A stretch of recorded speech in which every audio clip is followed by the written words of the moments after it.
하나님 말씀입니다. 로마서 1장 18절에서 32절 말씀 교독합시다. 하나님의 진노가 불의로 진리를 막는 사람들의 모든 경건하지 않음과 불의에 대하여 하늘로부터 나타나나니 것이 그들 속에 보임이라. 하나님께서 이를 그들에게 보이셨느니라. 창세로부터 그의 보이지 아니하는 것들 곧 그의 영원하신 능력과 신성이 그가 만드신 만물에 분명히 보여 알려졌나니 그러므로 그들이 핑계하지 못할지니라. 하나님은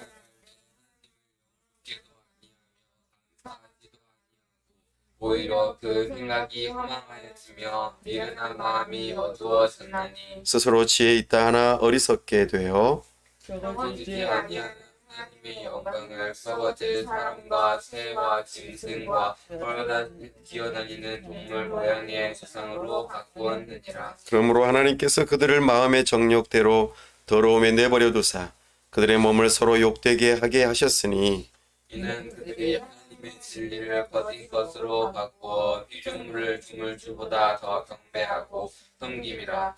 주는 곧 영원히 찬송할 이시로다. 아멘. 이 때문에 하나님께서 그들을 부끄러운 욕심에 내버려 두셨으니 곧 그들의 여자들도 순리대로 쓸 것을 바꾸어 영리로 쓰며 그와 같이 남자들도 순리대로 여자 쓰기를 버리고 서로 향하여 음욕을 부릴 듯 남자가 남자와 더불어 부끄러운 일을 행하여 그들의 그릇 때문에 상당한 보응을 그들 자신이 받았느니라. 또한 그들이 마음에 하나님 두기를 싫어하며 하나님께서 그들을 그가 상실한 마음대로 내버려 두사 합당하지 못한 일을 하게 하셨으니 곧 모든 불의, 추와, 탐욕, 악의가 가득한 자요 시기, 살인, 분쟁, 사기, 악독이 가득한 자요 수군수군하는 자요 비방하는 자요 하나님께서 미워하시는 자요 능욕하는 자요 교만한 자요 자랑하는 자요 악을 도모하는 자요 부모를 거역하는 자요 불의한 자요 배약하는 자요 무정한 자요 무자비한 자라. 다 함께요. 그들이 이 같은 일을 행하는 자는 사형에 해당한다고 하나님께서 정하심을 알고도 자기들만 행할 뿐 아니라 또한 그런 일을 행하는 자들을 옳다 하느니라. 아멘. 다 함께 기도하겠습니다. 하나님 아버지 은혜와 사랑을 감사합니다. 복되고 거룩한 주일 하나님 앞에 나와 하나님의 말씀 듣기를 사모합니다. 하나님의 영광 보기를 원합니다. 성령 하나님 우리의 눈과 귀를 여셔서 주님이 어떤 분이신지 잘 깨달아 알아들을 수 있도록 우리의 귀를 열어 주옵소서. 우리의 눈을 여셔서 하나님의 영광을 바라보고 기뻐하고 즐거워하게 하여 주옵소서. 우리의 마음 깊은 곳에서부터 하나님을 사랑하는 마음으로 충만하여 참으로 우리의 손과 발을 하나님께 드려 우리의 의지를 하나님 앞에 드려 주의 말씀에 겸손하게 순종하고자 결단하는 시간 되도록 이 시간 은혜 베풀어 주시옵소서. 하나님 아버지, 우리를 교회로 세우시고 우리를 여기까지 인도하심을 감사합니다. 하나님 아버지, 세상 가운데 우리를 교회로 불러주셨사오니 세상 속에서 참으로 우리가 하나님 나라의 대사로서 또 새 대사관으로서의 역할을 잘 감당하여 하나님 나라가 어떠한 곳인지 잘 보여줄 수 있도록 도와주시고 하나님 나라의 언어와 하나님 나라의 백성의 삶을 잘 보여줄 수 있는 교회가 될 수 있도록 은혜를 더하여 주시옵소서. 그 일들로 인하여 하나님의 백성들이 모이게 하시고 참으로 하나님께서 올 한 해 새 가정을 붙여주셔서 참으로 교회가 아름답게 세워지고 귀하게 하나님께 쓰임받는 역사가 있도록 은혜 베풀어 주시옵소서. 우리에게 예배 장소를 빌려주고 또 함께 교회로 성장할 수 있도록 함께하는 슈피랜드 어학원 위에 우리 하나님께서 함께 하시고 복의 복을 더하셔서 우리 하나님 나라의 일꾼들로서 귀하게 쓰임받게 하여 주시고 이곳을 거쳐가는 그 모든 사람들이 주의 복음을 듣게 하시고 하나님 나라의 백성들이 다 될 수 있도록 은혜를 더하시며 하나님 나라의 귀한 일꾼들로 세워질 수 있도록 도와주시옵소서. 하나님 아버지, 참으로 이 나라와 민족을 불쌍히 여기시고 하나님께서 세우신 저 위정자들이 하나님을 경외하는 마음으로 법을 세우고 집행하고 나라를 잘 다스릴 수 있도록 도와주옵소서. 경제적인 큰 위기 가운데 우리가 참으로 이 어려움들을 잘 헤쳐나갈 수 있도록 하나님의 사람들 세워주시고 지혜를 더하시고 우리가 든든하게 서갈 수 있도록 우리에게 은혜를 베풀어 주시옵소서. 하나님 아버지, 우리 선교사님들 붙들어 주시고 성령으로 충만케 하시며 하나님께서 저들의 가정과 범사에 하는 사역 위에 함께하여 주시옵소서. 물질적으로, 기도적으로 여러 가지 모양들로 함께 돕고 섬기는 많은 동역자들이 있습니다. 저들을 붙들어 주시고 힘을 더하여 주시고 가정에 평안을 허락하여 주시옵소서. 우리 주 예수 그리스도의 이름으로 기도하옵나이다. 아멘.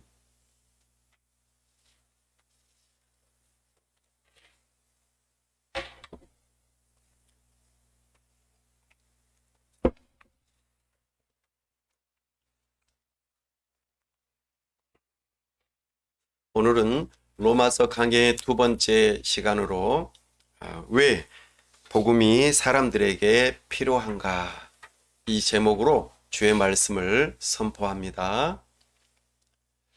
우리 지난 시간에 복음이란 무엇인가 이 내용을 들었습니다. 바로 삼위일체 하나님께서 사람을 구원하시는 그 이야기가 바로 복음이라 하였습니다. 특별히 그 복음의 핵심이 되는 내용으로 우리 주 예수 그리스도께서 하나님이시지만 참 사람이 되셔서 우리의 모든 죄의 문제를 해결하시고자 십자가를 지시고 죽으셨을 뿐만 아니라 다시 사흘 만에 살아나셔서 참으로 하나님 되심을 증명해 보이시고 우리에게 죄의 문제의 해결과 부활의 소망을 허락하셨다. 그 일을 위해서 우리 예수님께서 이 땅에 오셨다는 복음의 핵심 되는 내용을 들었습니다. 이것을 믿는 자들에게 하나님께서 구원을 베푸신다.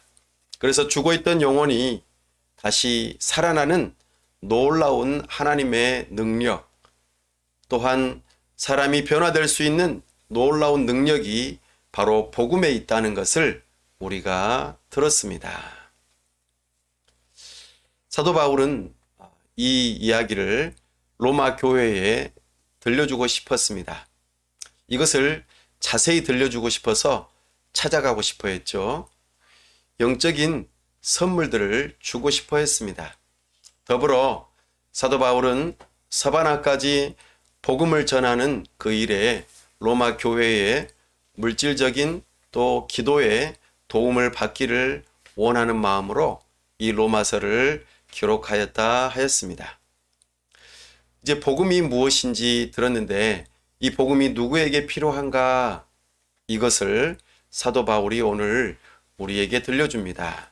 이제 로마서의 본론으로 들어갈 때 특별히 로마서 1장 18절에서부터 3장 20절까지가 왜 복음이 필요한가, 구원이 사람들에게 왜 필요한가, 이 내용을 자세히 다루고 있습니다. 특별히 이 부분을 세 부분으로 좀 나누어서 말씀을 나누려고 합니다. 특별히 오늘은 이방인들, 유대인들 입장에서 보았을 때에 이방인들에 해당되는 우리 같은 사람들이죠.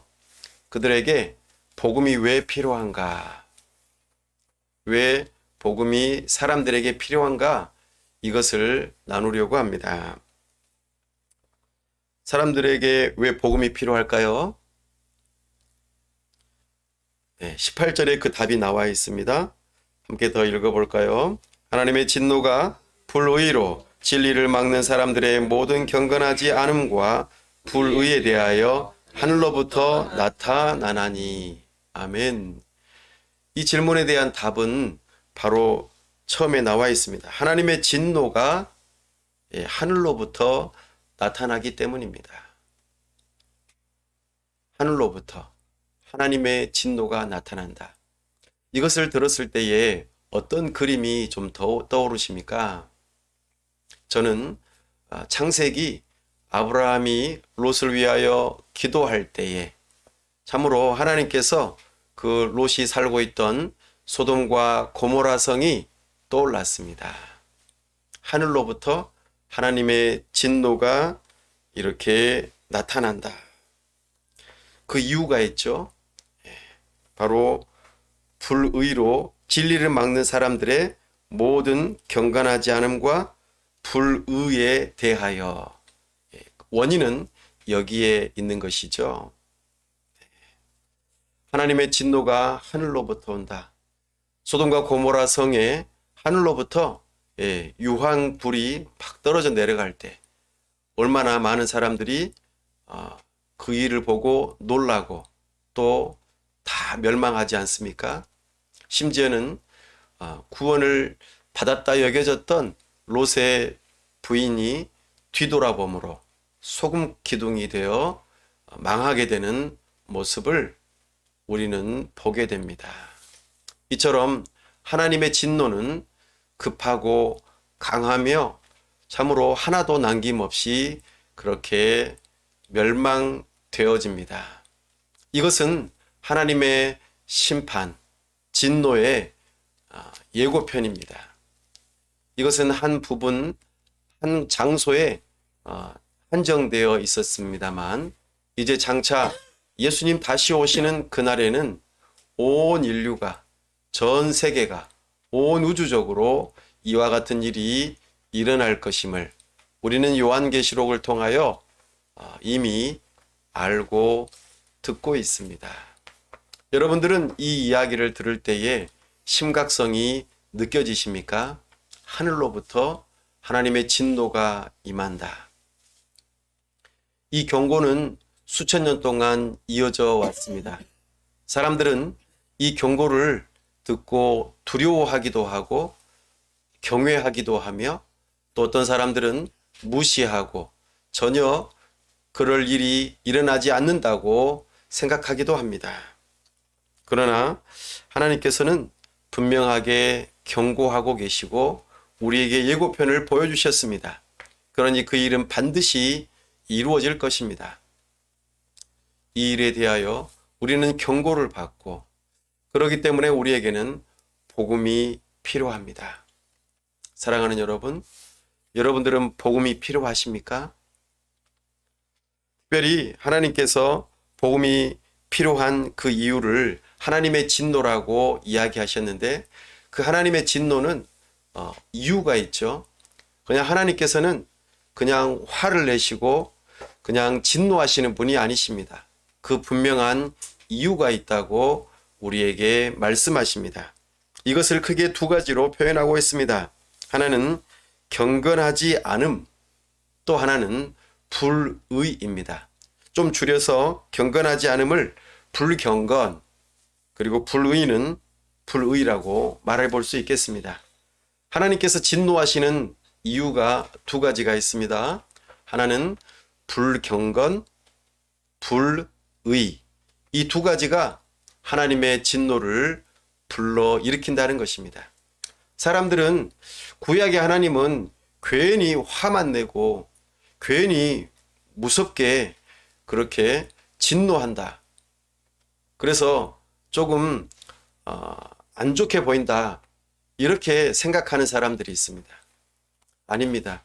하나님께서는 이런 불경건과 불의를 그냥 내버려 두신다면 하나님이 되실 수가 없습니다. 왜냐하면 하나님의 성품이 공의로우신 하나님이기 때문입니다. 누군가가 나를 해코지하고 나를 힘들게 하고 나에게 불의를 행한다고 할 때에 여러분들은 어떻게 반응하시겠습니까? 그냥 가만히 있으시겠습니까? 그렇지 않겠죠? 내가 힘이 약하다면 힘이 강한 정부로부터 또 그 누군가로부터 도움을 요청하지 않겠습니까? 이거는 불공평하다, 불의하다, 나의 이 억울함을 풀어달라 이렇게 말하지 않겠습니까? 당연히 하나님께서도 공의의 하나님이시기에 죄를, 불경건과 불의를 그냥 내버려 두신다는 것은 불가능한 일입니다. 하나님께서는 사랑의 하나님이시기도 하시지만 공의로운 하나님이십니다. 그래서 이 불경건과 불의를 그냥 내버려 두시지 않음을 우리는 알아야 하죠. 그래서 하나님의 진노는 매우 마땅하고 정당한 것입니다. 불경건과 불의를 한 단어로 죄라고 성경에서는 말하고 있습니다. 불경건과 불의, 이 두 가지가 참으로 결정적인 문제가 되는 것이죠. 참으로 하나님께서는 이 두 가지를 놓고 오늘 우리에게 문제를 삼으시는 것이지요. 하나님의 진노하시는 첫 번째 이유가 19절과 20절에 더 분명하게 나타나는데요. 함께 읽어보겠습니다. 19절입니다. 이는 하나님을 알만한 것이 그들 속에 보임이라. 하나님께서 이를 그들에게 보이셨느니라. 아멘. 하나님께서는요, 우리 사람을 지으실 때에 하나님의 형상으로 지으셨다 말씀하셨어요. 이것을 다른 말로 하나님을 아는 지식을 주셨다라고 말하기도 합니다. 하나님을 알만한 그 마음의 씨앗을 주셨어요. 이것을 또 다른 용어로 표현하면은 양심이라고 말해요. 선한 마음이죠. 양심은 하나님께서 우리에게 주신 좋은 마음입니다. 그래서 옳고 그름을 분별할 수 있어요. 이걸 다른 말로 지혜라고도 하죠. 다른 말로 진리를 분별한다라고 말하고 의와 불의를 분별할 수 있다는 것이죠. 선악을 분별할 수 있는 그 마음을 주셨다는 것입니다. 하나님의 뜻을 따라 겸손하게 순종하는 것이 올바른 일이고 잘하는 일입니다. 왜 그럴까요? 하나님은 선한 분이시기 때문입니다. 선한 하나님께서 우리를 악하게 지으시지 않으셨죠. 우리를 선하게 지으셨습니다. 그 증거로서 우리 사람들에게는 양심이 있어요. 여러분 양심이 있으십니까? 양심이 있으세요? 양심이 있으십니까? 양심이요? 나 잘 모르겠는데. 우리가 어떨 때 양심이 빨리 나타나냐면은 이런 거예요. 신호등을 잘 건너가야 되는데 초록불일 때 신호등을 건너가야 된다라고 우리가 알고 있는데 빨간불일 때 건너가면 어때요? 안 돼! 라고 생각하는 것이죠. 그리고 또 부모님이 이거 하면 안 돼! 라고 했는데 몰래 하고 싶을 때 어때요? 마음속에서 이거 하면 안 된다고 했는데 내가 하면은 안 되는데 부모님한테 들키면 어떡하지? 이런 마음이 드는 게 있죠? 이런 것이 양심이에요. 하나님께서 우리에게 옳고 그름, 해야 할 일, 하지 말아야 할 일을 분별할 수 있도록 좋은 마음을 주신 것이죠. 특별히 하나님을 알만한 것이 그들 속에 보임이라. 바로 이것이 양심이에요. 하나님께서는 우리에게 양심을 주셨어요. 그런데 어떻습니까? 여러분들 양심대로 사세요? 솔직하게 말해보세요. 양심대로 사십니까? 양심을 거슬러서 사십니까? 바로 이것이 문제라는 것이죠. 하나님께서는 이것을 다 주셨어요. 내 속에 양심이 있으므로 스스로 알아요. 내가 양심을 지금 거스르고 있구나. 그러니 하나님의 진노와 저주를 받는 그 일에 있어서 스스로의 점검 사항이 되는 것이죠. 바로미터가 되는 것입니다. 온도계가 되는 거예요. 내가 지금 옳게 행하고 있는지 행하고 있지 않은지를 말이죠. 하나님께서는 두 번째로 또 하나 주신 게 있어요. 20절입니다. 창세로부터 그의 보이지 아니하는 것들 곧 그의 영원하신 능력과 신성이 그가 만드신 만물에 분명히 알려졌나니 그러므로 그들이 핑계하지 못할지니라. 아멘. 하나님께서는 우리 안에 양심을 주시고 하나님을 알만한 마음을 주셨어요. 그런데 우리 밖에 또 하나 하나님을 알 수 있는 것을 하나 주셨는데 바로 뭘까요? 하나님이 지으신 자연, 하나님의 걸작품 모든 자연들을 바라보면은 아, 하나님이 계시구나. 하나님은 이런 분이시구나. 라는 것을 알 수 있다는 거예요. 별을 관측하고 또 해와 달들을 관측해 보면 어때요? 아, 하나님께서는 정말 질서가 있으신 분이시구나. 질서의 하나님이구나 하는 것을 깨닫게 되죠. 그렇죠? 해가 뜨다가 말고 달이 지다 말면 어떻게 돼요? 문제가 커지죠. 이거 보통 문제가 아니에요. 그렇죠? 예, 엄청난 일이 일어나고 말아요. 아마 과학자들이 그걸 다 알고 있을 거예요. 근데 그것이 멈췄다라고 하는 것은 정말 하나님의 놀라운 기적일 수가 있겠죠. 그러나 하나님께서는 일반적인 은혜로 세상의 자연을 통하여 하나님이 어떤 분이신지를 알게 해주세요. 씨앗이 움터서 싹이 되고 싹이 점점 자라서 어린 나무가 되고 어린 나무가 점점 자라서 큰 나무가 되고 큰 나무가 점점 더 자라서 꽃이 피고 열매를 맺고 그로 인하여 우리 사람들이 먹고 이렇게 할 수 있는 여러 가지 자연의 질서들을 바라보면서 우리는 아, 하나님 살아계시구나. 이것을 알게 된다는 것이죠. 화가가 그림을 그렸어요. 그러면 그 그림을 아무렇게나 그리나요? 아니죠. 그 그림 안에서 화가가 그리고자 하는 의도, 작품의 세계가 있겠죠. 이것을 통해서 작가의 마음도 들여다보고 왜 이걸 그렸는지, 어떤 의도를 가지고 이런 색깔을 찾아내서 했는지, 왜 이렇게 표현했는지 그 화가의 의도를 살펴볼 거예요. 마찬가지죠. 우리도 자연을 바라보면서 하나님이 어떤 분이신지, 하나님께서 무슨 일을 행하셨는지를 알 수 있도록 하셨다는 것이죠. 그런데 어떻습니까? 우리는 이 바깥을, 자연을 바라보면서 하나님을 알고 이해하려고 노력합니까? 하나님을 알고 싶어 하나요? 하나님의 뜻대로 이 자연을 잘 다스리고 보존하려고 노력합니까? 우리는 우리 안에서 양심, 우리 바깥에서의 여러 자연의 피조물들을 대하는 태도를 살펴보았을 때에 우리는 아니다라는 생각이 들어질 것입니다. 그 구체적인 내용이 그 다음에 나타납니다. 하나님께서 진노하시는 두 번째 그 이유가 더 분명하게 나타나죠. 21절 한번 읽어볼까요? 시작. 하나님을 알되 하나님을 영화롭게도 아니하며 감사하지도 아니하고 오히려 그 생각이 허망하여지며 미련한 마음이 어두워졌나니. 아멘. 하나님께서 사람들에게 진노하시는 두 번째 이유는 바로 이것입니다. 바로 무엇이냐면 하나님을 알되 하나님께 영광을 돌리지 않아요. 하나님께 감사하지도 않아요. 그리고 오히려 생각이 허망하여지고 미련한 마음으로 어두워져요.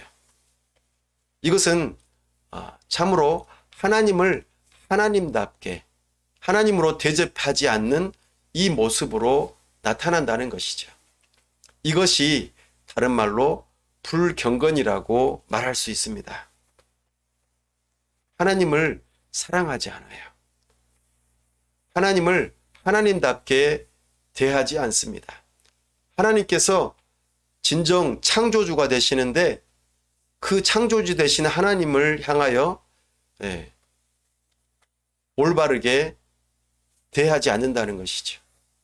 우리가 부모님을 향하여서도 올바르게 부모님을 대하지 않는 것처럼 우리가 하나님을 향하여 하나님께 올바르게 대하지 않는 태도를 취한다는 것입니다.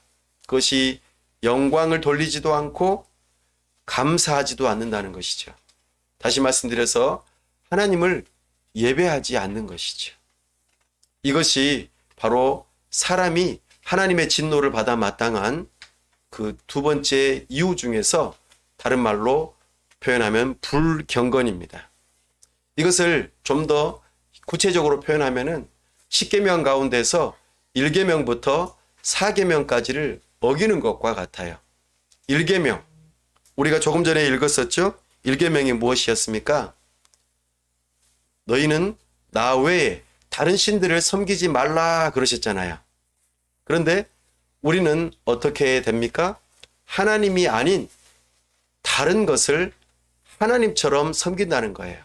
그리고 하나님 이상으로 대한다는 것이죠.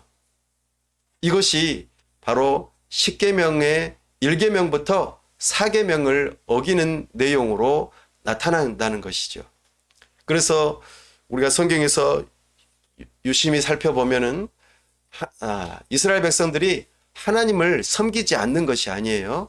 여호와 하나님을 섬기는데 그 여호와 하나님을 섬기면서 하나님의 지으신 피조물을 여호와 하나님처럼 섬긴다는 거예요.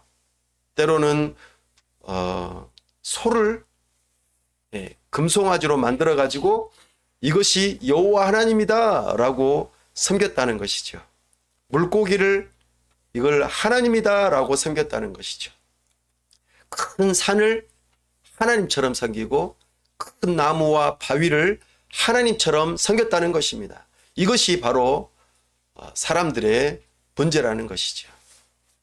하나님 지으신 피조물은 하나님을 알 수 있도록 하게 해주셨는데 그것이 힘이 세고 그것이 뭔가 영향력이 있고 우리가 농사 짓는 데에 중요한 일이라고 생각되어지다 보니까 그것을 하나님처럼 섬긴 것이죠. 그래서 상상해서 하나님을 만들어냈어요.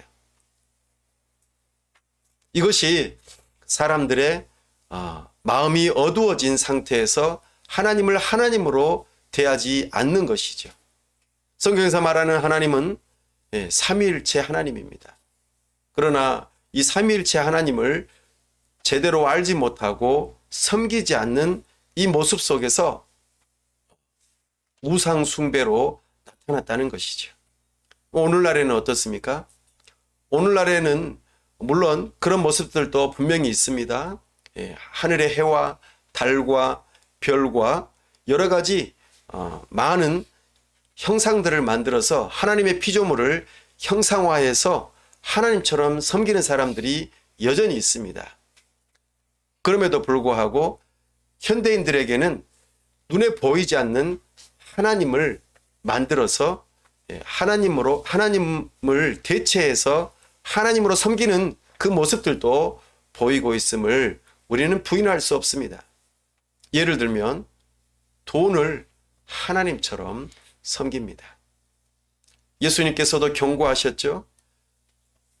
하나님처럼 강력하게 섬길 수 있는 것이 돈이라는 것입니다. 돈이라는 거 하는 것은 사실 사람들이 경제적인 활동에 필요한 것들이죠. 그러나 이 돈의 영향력이 어마어마하죠.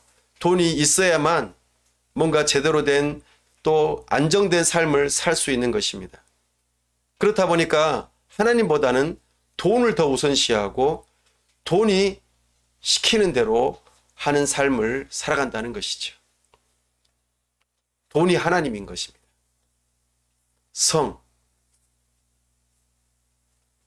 또 권력, 우리가 보통 말하는 권, 금, 성, 권력과 돈과 성, 크게 이 세 가지를 우리는 우상으로 삼아서 하나님처럼 삼아서 그것들을 섬기고 그것들이 원하는 대로 따라가는 삶을 살아간다는 것이죠. 이것이 현대인들이 가지고 있는 우상의 대표적인 모습들입니다. 성경에서는 이것을 불경건이라고 말합니다. 불경건. 바로 이것이 모든 사람의 타락에 하나님의 진노와 저주를 받아 마땅한 그 일의 근원, 뿌리가 된다고 말하고 있습니다. 23절 읽어보겠습니다. 썩어지지 아니하는 하나님의 영광을 썩어질 사람과 새와 짐승과 기어다니는 동물 모양의 우상으로 바꾸었느니라. 아멘. 예전에는 이런 모습들이 더 강하게 드러났었죠. 그러나 오늘날에는 이 모습들이 점점 더 눈에 보이지 않지만 교묘하게 하나님처럼 그렇게 높아지고 있음을 우리의 삶 가운데서 부인할 수 없습니다. 오늘날 우리가 살고 있는 이 시대는 그 무엇보다도 첫사람 아담이 그렇게 자기가 높아지려고 자기가 하나님이 되려고 하였던 그 마음이 오늘날 강력하게 발동되어서 내 자아, 나라고 하는 이 존재가 온 우주의 중심이요, 내가 모든 것의 결정권자요, 나 중심대로 돌아가야 한다고 하는 이것이 나를 높이고자 하여서 누구만큼이요? 하나님처럼 높이고자 하는 이 마음이 강력하여 내가 모든 것의 판단의 기준이 돼요.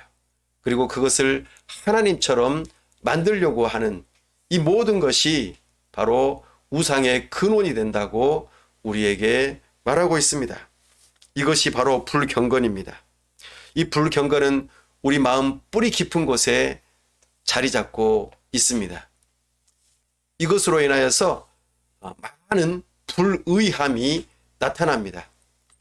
식물의 뿌리가 점점 더 자라서 잎이 나고 꽃이 피고 열매를 맺는 것처럼 우리 마음 안에 있는 이 불경건함, 내 자신을 하나님처럼 높이려고 하는 이 뿌리 깊은 마음이 점점 더 자라가서 불의함이라고 하는 악한 열매들이 맺혀지고 있음을 우리에게 말하고 있습니다.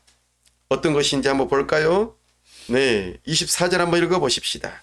그러므로 하나님께서 그들을 마음의 정욕대로 더러움에 내버려 두사 그들의 몸을 서로 욕되게 하게 하셨으니. 아멘. 이게 무슨 형태로 나타나는 것이죠? 그들의 몸을 서로 욕되게 한다. 26절에 이거 좀 더 구체적으로 나왔습니다. 이 때문에 하나님께서 그들을 부끄러운 욕심에 내버려 두셨으니 곧 그들의 여자들도 순리대로 쓸 것을 바꾸어 영리로 쓰며. 동성애의 문제가 나타나요. 사람이 자기 자신을 높이려고 하다 보니까 하나님께서 처음에 남자와 여자로 지으시고 남자와 여자가 서로 결혼하여 부부가 되고 한 가정을 이루는 그 일을 도덕법으로 정해 놓으셨는데, 근데 이것은 이제 오늘날 내 자아가 중요하다. 내가 원하는 대로 내가 성을 내가 스스로 결정할 수 있다. 내가 남자가 되고 싶으면 남자가 되고 여자가 되고 싶으면 여자가 되고 내가 원하는 대로 마음대로 할 수 있다. 내가 곧 하나님이다. 이렇게 주장하면서 내가 사랑하는 사람이 누구든지 상관없이 나는 그와 사랑할 수 있고 결혼할 수 있다. 이렇게 말하며 시행하고 있는 것이 오늘날의 모습입니다. 이것이 바로 여자가 여자와 사랑하고 남자가 남자와 사랑하면서 음욕을 불릴 듯하는 이런 동성애의 불의한 열매가 어디에서부터 나왔다고요? 불경건이라고 하는, 내 자신이 하나님이 되어서 내가 원하는 대로 살고자 하는 이 마음의 열매가 오늘날 이렇게 맺혀지고 있다고 말하고 있습니다. 어디 그뿐입니까? 그 불의함 모든 것이 29절부터 자세하게 소개되고 있습니다. 29절 곧 모든 불의에 해당되는 많은 것들이 나오죠. 열매들을 읽어보십시다. 시작. 추악, 탐욕, 악의가 가득한 자요, 시기, 살인, 분쟁, 사기, 악독이 가득한 자요, 수근수근하는 자요, 비방하는 자요, 하나님께서 미워하시는 자요, 능욕하는 자요, 교만한 자요, 자랑하는 자요, 악을 도모하는 자요, 부모를 거역하는 자요, 우매한 자요, 배약하는 자요, 무정한 자요, 무자비한 자라. 열매들이 한이 없죠. 내 스스로 열매 맺는 것들도 있지만 다른 사람들과의 관계 속에서 열매 맺는 것들이 너무나 많이 나타나는 것을 보게 됩니다. 이 말씀을 볼 때에 10계명 가운데서 5계명에서부터 10계명까지 나타나는 그 모든 죄악상들이 여기에 함께 나타나는 것을 보게 됩니다.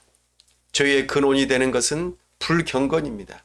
우리 마음 깊은 곳에 그 양심에 담겨 있는 그곳에서 내 자신을 하나님처럼 높이려고 하는 그 마음, 이것이 근원이 되어서 많은 불이한 열매들이 이렇게 나타나고 있음을 보게 됩니다. 사람을 사람으로 대접하지 않고, 사람을 존중하지 않고, 사람을 해코지하고, 사람을 비방하고, 사람을 해치고, 이렇게 나쁜 짓들을 하는 것, 이 모든 것을 불의라고 말하고 있어요. 속이고, 빼앗고, 도둑질하고, 죽이고, 이 모든 것의 근원이 무엇이라고 말합니까? 욕심이에요. 내가 하나님처럼 되고 싶은 욕심, 내 뜻대로 살고 싶은 욕심, 이것이 바로 하나님의 진노의 근원이 되는 일이라 말씀하십니다. 하나님께서는 이들을 어떻게 심판하실까요? 오늘 우리에게 분명하게 말하고 있습니다. 24절 다시 한번 읽어보겠습니다. 그러므로 하나님께서 그들을 마음의 정욕대로 더러움에 내버려 두사 그들의 몸을 서로 욕되게 하게 하셨으니. 아멘. 또 26절 한번 읽어보겠습니다. 시작. 이 때문에 하나님께서 그들을 부끄러운 욕심에 내버려 두셨으니 곧 그들의 여자들도 순리대로 쓸 것을 바꾸어 영리로 쓰며. 28절 읽어볼까요? 또한 그들이 마음에 하나님 두기를 싫어하며 하나님께서 그들을 그 상실한 마음대로 내버려 두사 합당하지 못한 일을 하게 하셨으니. 아멘. 하나님께서는 불경건과 불의로 가득한 사람들을 향하여 하늘로부터 진노를 내리시는데 미래적으로 그 일을 이루실 것입니다. 예수님 다시 오시는 그날 우리 하나님께서는 심판하실 거예요. 그러나 현재적으로도 하나님께서는 심판하고 있다고 우리에게 말씀하세요. 방금 읽었던 세 개의 본문에서 공통적으로 나왔던 한 구문이 있어요. 무엇이죠? 하나님께서 내버려 두셨대요. 이것이 하나님의 진노의 심판입니다. 하나님께서는요, 사랑하는 자들을 어떻게 대하실까요? 내버려 두실까요? 아니면 간섭하실까요? 간섭하셔요. 냅둬요. 간섭 좀 그만하세요. 잔소리 좀 그만하세요. 이건 무슨 뜻일까요? 나를 사랑하지 마세요. 나를 심판하세요. 나를 저주하세요. 이 말과 똑같은 뜻이에요. 여러분 잔소리 듣기 싫으시죠? 잔소리 듣고 싶으세요? 사랑하는 여러분, 하나님께서는 우리를 그냥 내버려 두지 않으세요. 왜냐하면 예수 그리스도의 핏값으로 우리를 사신 당신의 자녀들이기 때문입니다. 예수님의 핏값이 얼마나 귀해요. 하나님의 유일한 독생하신 아들 예수 그리스도를 우리를 위해 보내주시고 피 흘려 죽이셔서 우리의 죄 문제를 해결하신 그 놀라우신 사랑의 열매가 바로 우리잖아요. 이것을 믿는 믿음을 가진 자들을 하나님의 자녀 삼으신다고 하셨어요. 근데 내버려 두실까요? 내버려 두시겠어요? 어째 요즘에 아빠는 저를 좀 내버려 두시는 것 같아요. 저를 혹시 포기하셨나요? 저를 버리시나요? 이렇게 말씀하셔야 돼요. 아, 내버려 두니까 너무나 행복하다. 너무나 좋아. 아, 자유다. 이거는 정말 불쌍한 표현이에요. 그렇지 않겠어요? 사랑하니까 잘 되라고 말하는 거 아니에요? 근데 다 귀찮아. 나 좀 내버려둬. 나 좀 자유롭게 가만 놔둬. 내가 하고 싶은 대로 하게. 이거는 결코 사랑이 아닙니다. 사랑하는 여러분, 신앙생활을 똑바로 안 하면 똑바로 하라고 책망도 하고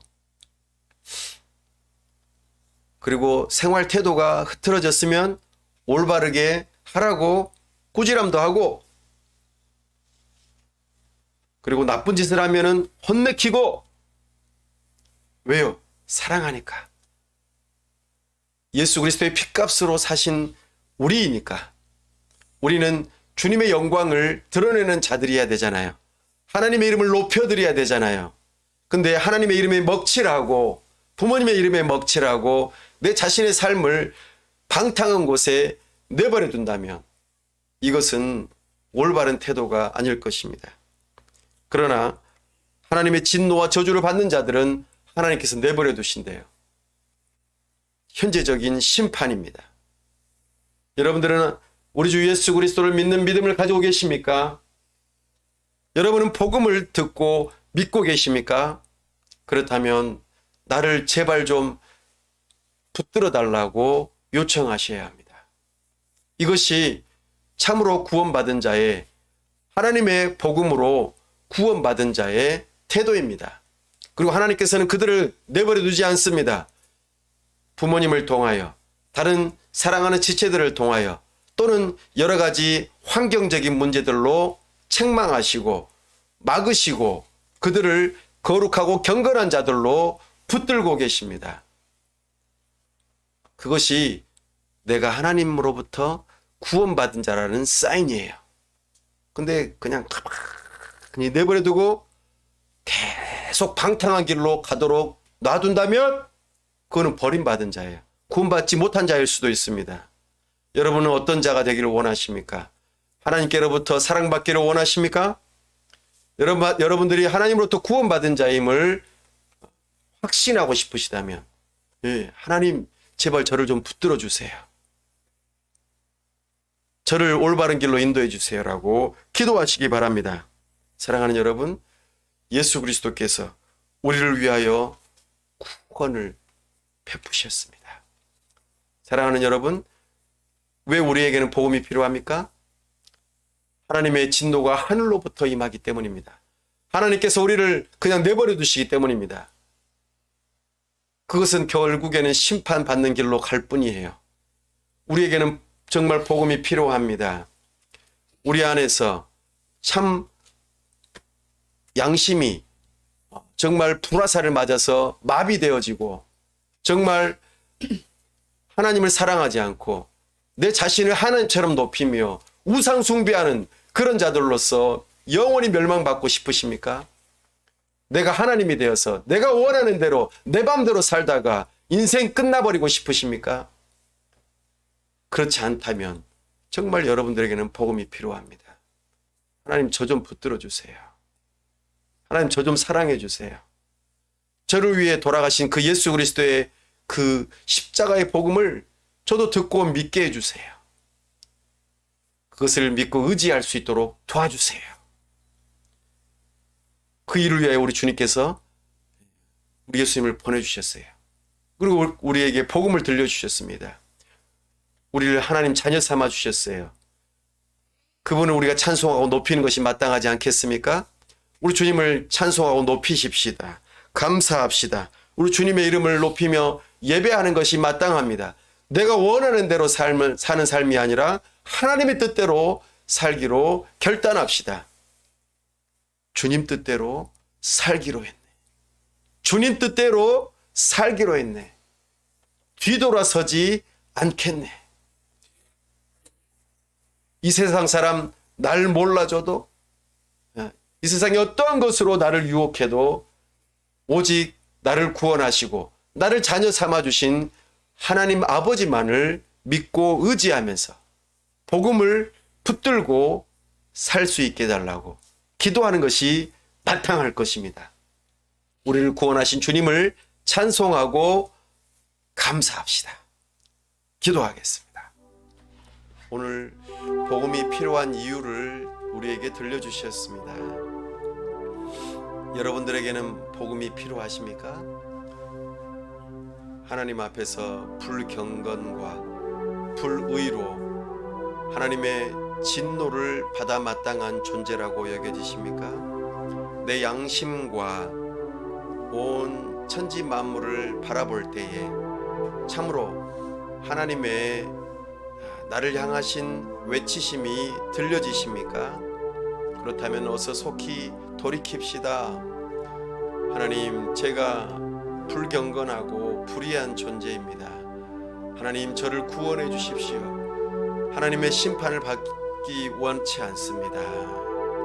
참으로 제 자신이 하나님처럼 높아지려고 하였고, 돈과 명예와 성욕과 또 여러 가지 욕심에 이끌려 하나님이 아닌 다른 것들로 그렇게 방황하고 그렇게 살아가는 존재였음을 고백합시다.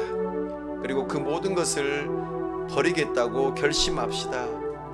그것들은 우리를 구원하지 못합니다. 하나님께서 주신 선물들은 선물로서 족할 뿐이지 그것들이 우리를 구원하지는 못합니다. 오직 우리의 구원의 근거는 예수 그리스도뿐입니다. 이것을 믿는 믿음으로 하나님을 믿게 해달라고 기도합시다. 그리고 우리를 내버려 두지 말아달라고 기도합시다. 하나님, 저를 사랑해 주십시오. 저를 올바른 길로 인도해 주십시오.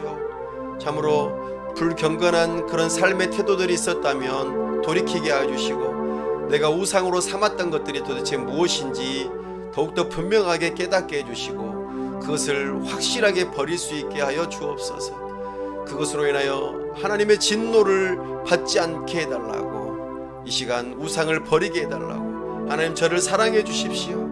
제가 온전히 하나님만을 예배하고 하나님께 감사하고 하나님께 영광을 돌려드리는 삶이 되게 해달라고 이 시간 함께 기도합시다. 아버지 하나님, 이 시간 우리가 주님의 말씀을 들으며 우리가 어떠한 존재인지 다시 한번 깨닫게 됩니다. 불경건과 불의로 가득한 우리의 삶 속에 참으로 우리의 여전히 남아있는 죄성 속에서 우리의 불의한 모습들이 드러납니다. 하나님 앞에서 내 자신이 하나님처럼 행세하려고 하였고, 내가 원하는 대로 하고, 참으로 내가 원하는 대로 되지 않을 때에 하나님을 원망하고 낙심하고 다른 사람을 비방하고 참으로 올바른 삶을 살지 못하였던 모습들, 주여 나태하고 참으로 내가 원하는 대로 그냥 아무렇게나 살아버리는 그런 삶들이었다면 돌이키게 하여 주옵소서. 하나님께서 주신 모든 자원들과 선물들을 제대로 활용하여 하나님의 영광을 위하여 영혼을 구원하고 주님의 몸된 교회를 세워나가며 우리 주님 기뻐하시고 우리 주님께 영광을 돌려드리는 그 삶을 살아야 되는데, 우리의 시간과 물질과 재능과 모든 열정들이 참으로 내가 방탕한 삶에 내가 원하는 대로 아무렇게나 써버렸던 삶이었다면 주여 돌이키게 해주시고 우리 주님께서 기뻐하시는 삶으로 살아갈 수 있도록 주여 우리를 바꾸어 주시고 변화시켜 주옵소서. 우리의 우상을 버리게 하여 주시옵소서. 도와주시옵소서.